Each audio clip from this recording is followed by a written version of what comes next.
Pense na seguinte situação. Receber uma mensagem do além, mas não de qualquer um, de uma mente científica brilhante, poucos dias depois da sua morte. Pois é, em outubro de 1861, foi exatamente isso que aconteceu. Um homem chamado Jobar, recém-falecido, conseguiu enviar um testemunho detalhado do que encontrou do outro lado. E o que ele descreve, olha, é no mínimo extraordinário. E a comunicação já começa de um jeito impactante.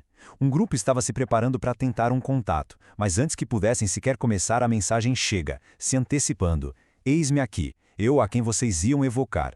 É uma entrada e tanto que já nos joga direto no meio do mistério. Que tipo de pessoa teria uma presença tão forte a ponto de romper a barreira da morte com essa firmeza toda? E é aí que a gente entende o peso da história. Jobar não era um místico, um sonhador. Ele era o diretor do Museu da Indústria de Bruxelas, um homem da ciência, da inovação. E a morte dele foi repentina, aos 69 anos. O que torna tudo isso tão fascinante é que o relato não vem de alguém que já acreditava, mas sim de uma mente analítica, respeitada, que foi forçada a encarar uma realidade completamente nova. Vamos então para a primeira parte, a grande travessia. Jobart começa o relato dele pelo momento mais enigmático de todos, o instante da própria morte. E ele descreve isso não como um fim, mas como um processo totalmente consciente. A morte, segundo ele, não é um apagão, sabe? É um processo de 5 passos. Tudo começa com um abalo indescritível, que é seguido por uma revisão instantânea da vida inteira.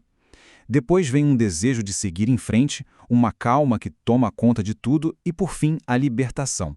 A alma se sente livre enquanto o corpo fica para trás, inerte. É uma descrição incrivelmente lúcida, bem estruturada. E essa liberdade toda é descrita com uma palavra que a gente não espera: emoção. Não tem medo, não tem dor, o que ele descreve é uma euforia. A euforia de se livrar do peso do corpo e, como ele diz, abranger o espaço. A morte aqui não soa como um fim, mas sim como uma expansão da consciência. Ok, a travessia foi feita, mas e depois? O que vem em seguida? É aí que Jobar começa a descrever como é a existência nesse novo estado de ser. A primeira grande revelação que ele traz é que um espírito não é uma memória, uma energia perdida por aí. É uma individualidade completa, com a consciência intacta. Ele afirma que o espírito pode estar presente entre nós, mantendo quem sempre foi, mesmo que a maioria não consiga ver. E como essa individualidade é mantida? Através de algo que ele chama de corpo etéreo. Pense nisso como uma espécie de molde fluídico, que mantém a forma e a aparência da pessoa. É por isso que ele insiste que um vidente poderia vê-lo exatamente como ela, sentado na sua cadeira de sempre. Então, como é essa vida após a morte? Bem, longe de ser um descanso eterno, é um estado de aprendizado constante. Jobar conta que pode ficar perto de quem ama, interagir com outros espíritos e até sentir a simpatia dos amigos diretamente, sem a barreira das palavras. A conexão com o mundo não é cortada, sabe? Ela só se transforma. Agora a gente chega na terceira parte, que talvez seja a mais surpreendente do relato todo: a humildade intelectual.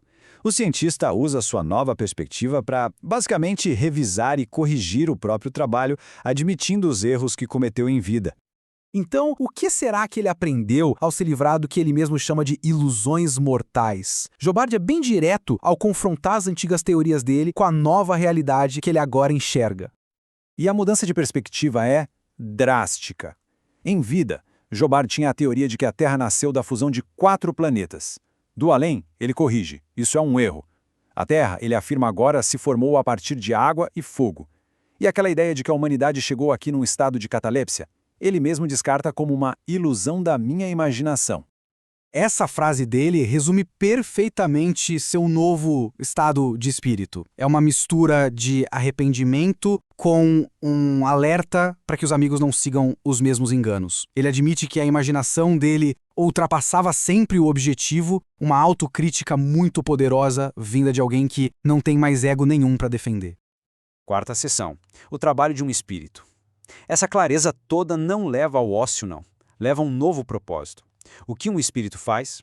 Para Jobar, a resposta é clara. O trabalho continua, só que agora com uma nova missão e novos desafios.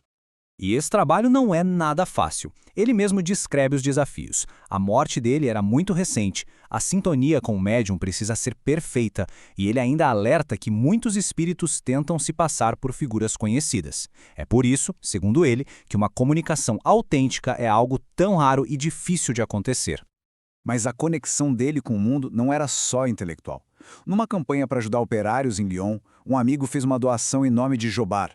Do outro lado, ele agradeceu explicando que precisou recorrer à Bolsa da Amizade para conseguir manifestar esse desejo de ajudar. E ele já olhava para o futuro com um plano bem claro. Ele reconhece que existe uma moda em torno da morte recente dele. Mas ele pede que, quando essa novidade passar, seus amigos mais sérios o chamem de novo.